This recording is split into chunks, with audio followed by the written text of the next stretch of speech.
Genesis chapter 9 God's covenant with Noah. God blessed Noah and his sons and said, "Have many children, so that your descendants will live all over the earth. All the animals, birds, and fish will live in fear of you. They are all placed under your power. Now you can eat them, as well as green plants. I give them all to you for food. The one thing you must not eat is meat with blood still in it. I forbid this because the life is in the blood. If anyone takes human life, he will be punished. I will punish with death any animals that takes a human life. Human beings were made like God, so whoever murders one of them will be killed by someone else. You must have many children so that your descendants will live all over the earth. God said to Noah and his sons, I am now making my covenant with you and with your descendants, and with all living beings, all birds and all animals, everything that came out of the boat with you. With these words I make my covenant with you. I promise that never again will all living beings be destroyed by a flood. Never again will a flood destroy the earth. As a sign of this everlasting covenant which I am making with you and with all living beings, I am putting my bow in the clouds. I will be the sign. It will be the sign of my covenant with the world. Whenever I cover the sky with clouds and the rainbow appears, I will remember my promise to you and to all the animals that a flood will never again destroy all living beings. When the rainbow appears in the clouds, I will see it and remember the everlasting covenant between me and all living beings on earth. That is the sign of the promise which I am making to all living beings. Noah and his sons. The sons of Noah who went out of the boat were Shem, Ham, and Japheth. Ham was the father of Canaan. These three sons of Noah were the ancestor of all the people on earth. Noah, who was a farmer, was the first man to plant a vineyard. After he drank some of the wine, he became drunk, took off his clothes, and lay naked in his tent. When Ham, the father of Canaan, saw that his father was naked, he went out and told his two brothers. Then Shem and Japheth took a robe and held it behind them on their shoulders. They walked backward into the tent and covered their father, keeping their faces turned away so as to see him naked. When Noah sobered up and learned what his youngest son had done to him, he said, A curse on Canaan. He will be a slave to his brothers. Give praise to the Lord, the God of Shem. Canaan will be the slave of Shem. My God caused Japheth to increase. May his descendant live with the people of Shem. Canaan will be the slave of Japheth. After the flood, Noah lived 350 years and died at the age of 950. So, ayan po. To, magandang umaga po muli sa atin sa mga maaabutin at makakapakinig ng aking video na to patungkol po sa Word of God na ating pong mababasa sa banal na kasulatan. At naroon na po tayo sa ikasiyam o chapter 9 ng Genesis. O pag sinabi pong Genesis ay pasimula. Yan. At makikita po natin na ang Genesis chapter 9 po ay nahahati sa dalawa. Yung pong God's covenant with Noah at saka po si Noah and his sons. Malaga po yan sapagkat sa mga anak ni Noah nagsimula muli ang pagkalat ng mga tao o pagdami ng mga tao. Mula po nung magkaroon ng baha. Yan. Kaya po, idinitalye din ito dito sa Genesis chapter 9. At nakikita din po natin doon sa covenant, pakahalaga po nung covenant sa Panginoon. At makikita po natin sa buong kasaysayan ng paglikha ng Diyos sa tao, lagi pong gumagawa ng covenant o kontrata o kasunduan ng Diyos. Ang Diyos po ang gumagawa ng kontrata at tayo po, makikipagkontrata lang tayo sa Diyos. Ngayon, kapag tayo po ay nag-say yes, then kailangan po susundin natin yung kontrata na yon. So, ganun po bali ang kuha. Katulad po ng, hindi ko na muna pala sasabihin yun. Hahaba tayo. Dito muna po tayo. Concentrate muna tayo sa 9.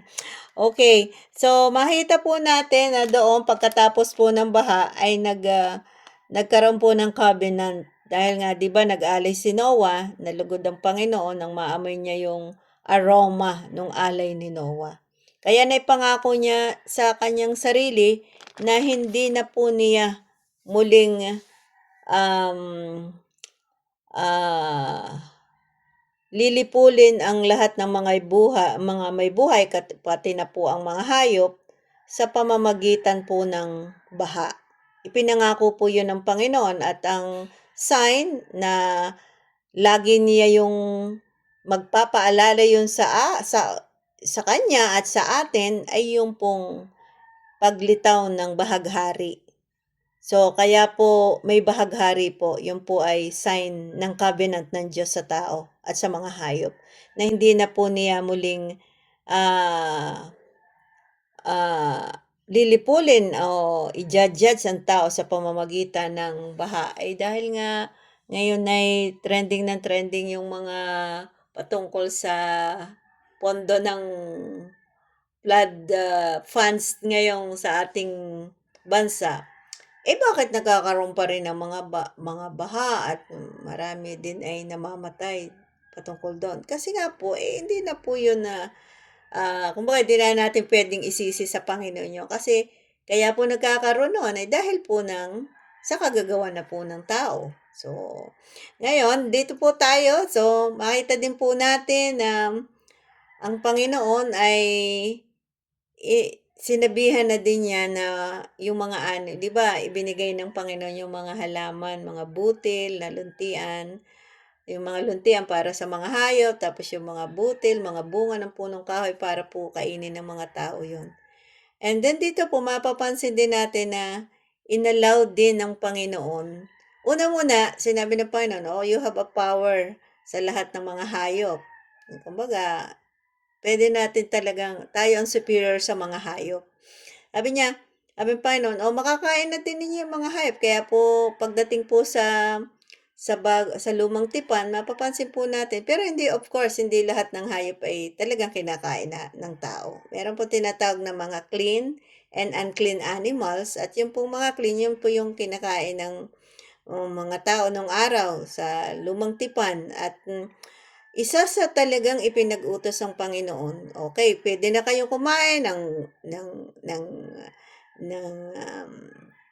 mga uri ng animals na for food purposes, pero datapwat subalit, huwag niyong kakainin yung may blood pa, sabi ng Panginoon, sapagkat yung dugo ay naroon iyon ang simbolo ng buhay, sabi ng Panginoon. At bakit? Dahil sa pamamagitan ng dugo ng Panginoong Hesus, tayo ay naipagkasundo sa Diyos. Tayo po binili ng dugo ng Panginoong Hesus. Kaya mahalaga po yung dugo. At kaakibat noon, minahalaga din ng Diyos yung dugo ng hayop na hindi siya dapat kainin ng tao. Kaya, how much more pa kung dugo na mismo talaga yung kinakain natin. Kasi yun, ano pa lang yun yung hayop na may dugo pa, hindi natin yun pwedeng kainin. Di lalo na yung dugo mismo ang kakainin natin. So, kaya po hindi po tayo kumakain talaga since naunawa nabuksan namin kaisipan dito at naunawa namin, hindi na po talaga kami tumitikim ng yung mga may dugo na hayop o dugo na mismo siya mong kakainin. Dahil yun po ay mula pa doon, wala pa ang law of Moses, inutos na po yun ng Panginoon. Kaya po ngayon ay pagkatapos po noon, yan, sabi ng Panginoon, minahalaga din ng Diyos yung buhay ng tao. Sabi niya, sa anumang hayop na papatay sa tao ay pananagutin. Ibig sabihin, kamatayan din yung magiging hatol doon sa hayop, pero lalo na doon sa tao. lalo siyang pananagutin kung siya ay kikitil ng buhay ng kapwa-tao niya sapagkat sinasabi ng banal na kasulatan na ang Panginoon ay nilikha tayong kalarawan niya. Kaya sa Panginoon, mahalaga yung buhay natin. Hindi siya dapat pakikialaman ng kapwa-tao natin. We have to respect the very life na ibinigay ng tao sa ng Diyos sa bawat tao. At ikaw na taong nilikha niya at binigyan ng buhay, wala po tayong right na kumitil o kumuha ng buhay ng ating kapwa. At ito po, sa buhay man o sa kamatayan, ito po'y pananagutan ng tao. Kung yun nga pong mga hayop ay pinananagot ng Diyos, ay tayo pang tao, hindi niya panagutin. Ay tayo po'y may pag-iisip na mas mataas kaysa sa hayop at mas meron po tayo na lalaman natin ang mga utos ng Diyos na huwag tayong papatay. So, ayun po yan. At makikita din po natin, kaya doon po sa covenant, na mapansin natin talagang ang Panginoon ay, sabi niya, pagdating po dito sa chapter 18, yan. No, sorry, verse 18, the son of Noah who went out of the boat were Shem, yan. Dinitel na po ng mga lumabas doon sa arko o boat ay nakasama ni Noah ay ang kanyang mga anak na si Ham, Shem, Ham, and Japhet. Ayan. At sinasabi na ang tatlong ito, sila ang naging ancestors o mga ninuno ng lahat ng taong nabubuhay sa mundo ngayon. And then, makikita rin po natin na tanging bigkas din po, dinitalye din po dito yung trabaho ni Noah after the flood, na siya po ay farmers po siya. Farmer siya at siya ang kauna-nahang lalaking nagtanim ng vineyard. O yan. And then, or ubas, yan. And then, siguro dahil sa pagtatanim niya, natuto siyang gumawa ng wine. At then, sinabi rin dito na si Noah ay labis na napasobra ang pag-inom niya nung kanyang ginawang alak at sa kalasingan niya ay siya ay nakatulog ng hubot-hubad. At dahil doon ay ito po si Ham ay nagkaroon siya ng eventually na nakita niya yung kahubaran ng kanyang ama. So sa halip na i-cover niya at pag malasakitan niya ay kinuwento pa niya sa kanyang mga kapatid, which is ang nangyari nang malaman po ito after that, nang magising na si Noah at malaman niya yung nangyari, yung ginawa ng kanyang anak na si Ham, kinurse po niya si Ham. At makikita po natin na, mapapansin po natin na yung pag-curse kay Ham ay hindi po direktang siya yung kinurse, kundi si Canaan na anak. At mapapansin po natin pag atin pong tinunton ang salita ng Diyos, si Canaan po o Kanaan, ang kanyang ang kanyang ninuno ay came from Ham. So, at ito pong Kanaan na ito si Canaan, ito po yung lugar na eventually nung panahon ng mga Israelita ay ginudge ng Panginoon at nais ng Panginoon na i-wipe out sila dahil sila ay sobrang masasama doon sa Canaan, which is ngayon ay Israel. So, ayun po yung naging dahilan bakit yun ay pinapasok ng Panginoon doon at naging promised land din po yung lupain yon. That time naman, nung panahon ni Joshua, may mga malalaking tao na rin doon na kailangan nilang labanan o nagkaroon ng mga war nung araw patungkol doon. Anyway, pagdating po dito, sabi po dyan ay kinars ng Panginoon ay si Canaan o si Kanaan. Bakit si Kanaan, which is si Ham naman yung gumawa, nakakita sa kanyang kahubaran? Which is sabi po ng mga Bible scholar,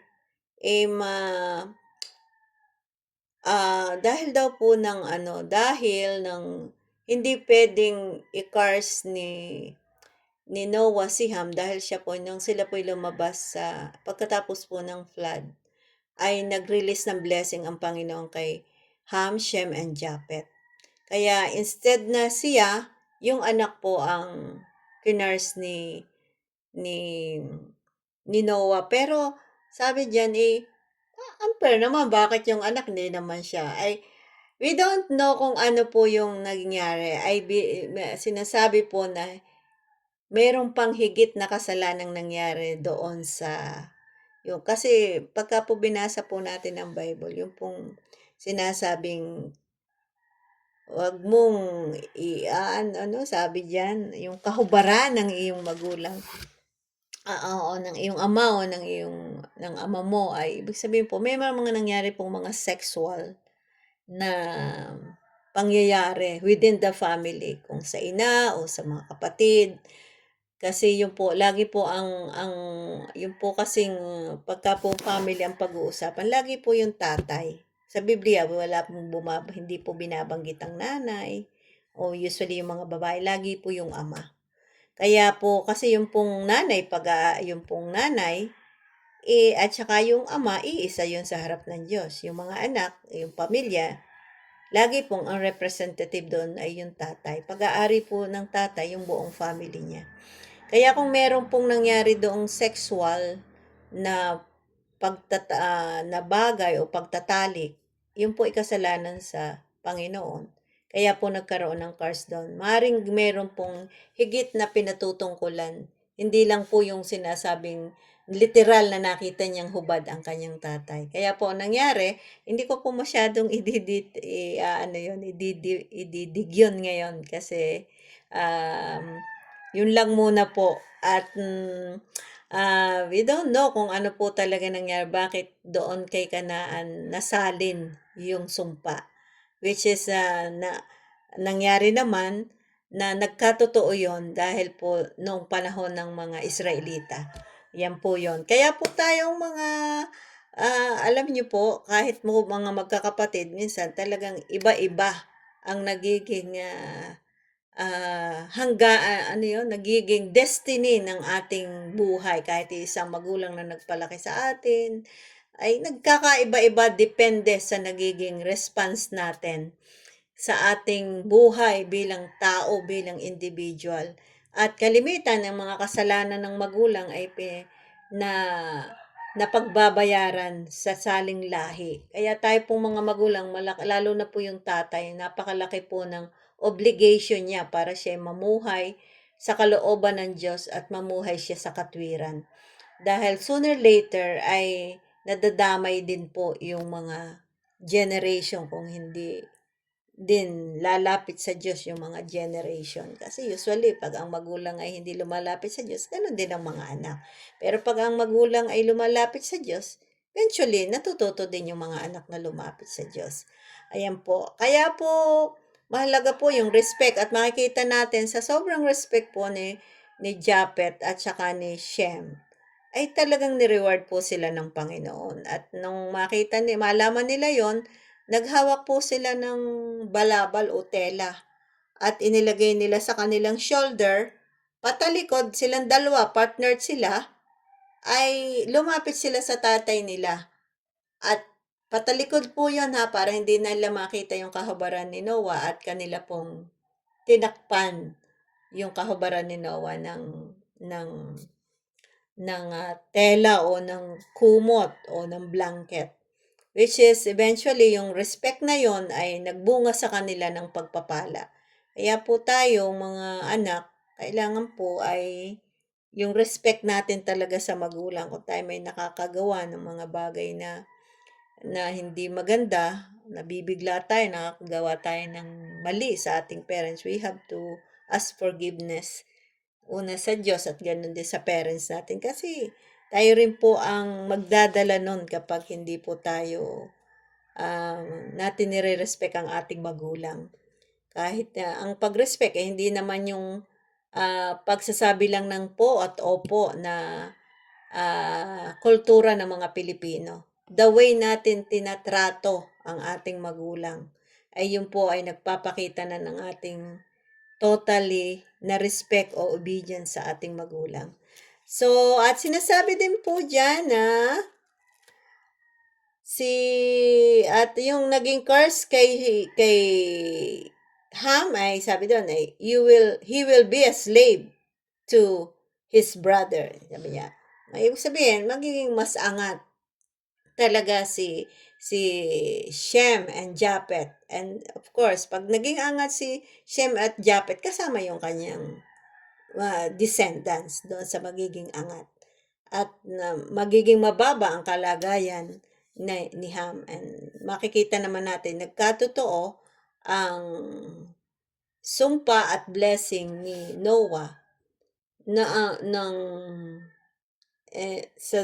sa mga dumating na panahon o generation na dumating. At dahil alam natin si Noah ay lingkod ng Diyos at siya po ay kinakasihan ng Panginoong Yahweh. Yan. At ganun din po, ay sinabi rin po dyan na after the flood ay nabuhay pa si Noah ng 350 years at maaaring nagkaroon pa siya ng iba pang mga anak. Yan. And he died at 900, namatay siya ng, umabot ang kanyang buhay kasi 601, 600 siya nung pumasok sa arko at nagsimulang bumaha. Tapos po ay nabuhay pa siya ng 350 years. Kaya 950 years po bago po siya namatay, si Noah. God bless po at nawa po ay naging pagpapala sa inyo ang Genesis chapter 9.